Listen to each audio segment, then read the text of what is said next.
उसके बाद में अब आगे वाले जो फेजेस हैं उसमें डी एस्केलेशन के चांसेस ज्यादा हैं, कि एस्केलेशन के चांसेस जो है वो कम है। पाकिस्तान के अंदर भारत और पाकिस्तान का जो भी कॉन्फ्लिक्ट है वो अभी कौन से लेवल पर, वो 4th लेवल पर पहुंच चुका है। एस्केलेशन लेडर के अंदर जो तनाव की सीढ़ियां, उस तनाव की सीढ़ियों में हम 4th लेवल पर हैं, और जिसके अंदर हम लिमिटेड कॉन्फ्लिक्ट की सिचुएशन के अंदर हैं। हमने पाकिस्तान के ऊपर एयर स्ट्राइक की, पाकिस्तान ने भी जवाब के ऊपर काफी सारे ड्रोन्स मारे, हालांकि वो सारे ड्रोन्स जो है वो डिस्ट्रॉय हो गए, लेकिन अभी हम 4th लेवल ऑफ जो कॉन्फ्लिक्ट है उस कॉन्फ्लिक्ट के या एस्केलेशन लेडर के 4th लेवल पर हम पहुंच चुके हैं। भारत की तरफ से देखा जाए तो इंडिया इस मामले को आगे एस्केलेट नहीं करना चाहता है, इंडिया इस मामले को डी एस्केलेट करना चाहता है। क्यों डी एस्केलेट करना चाहता है? क्योंकि देखो, कोई भी युद्ध अगर किया जाता है तो युद्ध के होते हैं कुछ ऑब्जेक्टिव्स, कुछ ना कुछ जो उद्देश्य होता है कि आप क्या उद्देश्य प्राप्त करना चाहते हो। युद्ध के सामान्य ऑब्जेक्टिव होते हैं कि हमको या तो किसी क्षेत्र पर कब्जा करना होता है, या फिर हमें दूसरे देश को अपनी कुछ नीतियां हैं, जो नीतियां उनको लागू करवानी होती है, या उनकी नीतियों में कुछ परिवर्तन करवाना होता है। इस प्रकार के काम जो है युद्ध के ऑब्जेक्टिव्स होते हैं।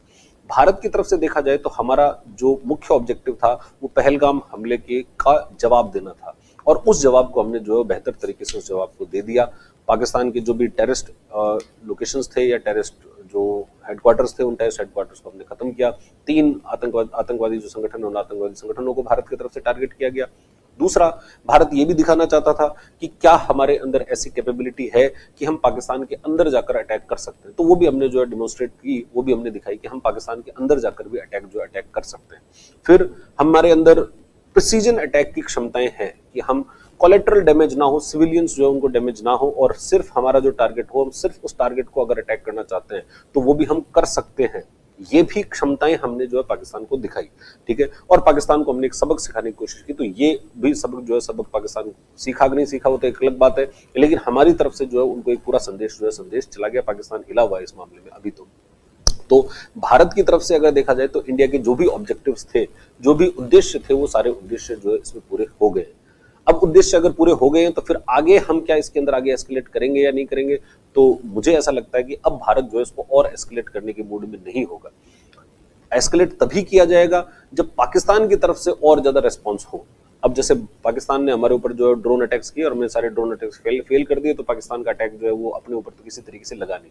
लेकिन अगर पाकिस्तान कंटिन्यूअसली इसी तरीके का अटैक करता रहता है तो निश्चित रूप से पाकिस्तान को फिर भारत जो है जवाब देगा, और जवाब देगा तो फिर ये एस्केलेशन जो है और आगे बढ़ सकता है। लेकिन पाकिस्तान के आर्थिक हालात को देखा जाए तो पाकिस्तान भी इस मूड में होगा नहीं कि वो इस बात को और ज्यादा एस्केलेट करे, कि उनको एक अपने लोगों को एक संदेश देना था कि देखो हमने भी कुछ किया है। तो वो संदेश मुझे लगता है कि वो अपने तरीके से, कि वो अपने झूठ बोल के और उसको जो पूरा कर रहे हैं कि हमने 5 राफेल गिरा दिए, हमने ये गिरा दिए, वैसा कर करा के, और वो अपने जो लोकल लोग हैं उनको सेटिस्फाई कर देंगे। उसके आगे एस्केलेट करने की क्षमताएं पाकिस्तान के अंदर नहीं है। पाकिस्तान युद्ध को अफोर्ड ही नहीं कर सकता, और युद्ध अफोर्ड नहीं कर सकता इसलिए वो एस्केलेशन करेगा नहीं। और भारत जो है वो, भारत के पास में काम करने के लिए और बहुत सारे काम है, पॉजिटिव काम बहुत सारे, तो भारत उस तरफ ध्यान दे रहा है। तो इस वजह से हम भी एस्केलेट करना जो है उसको नहीं चाहते।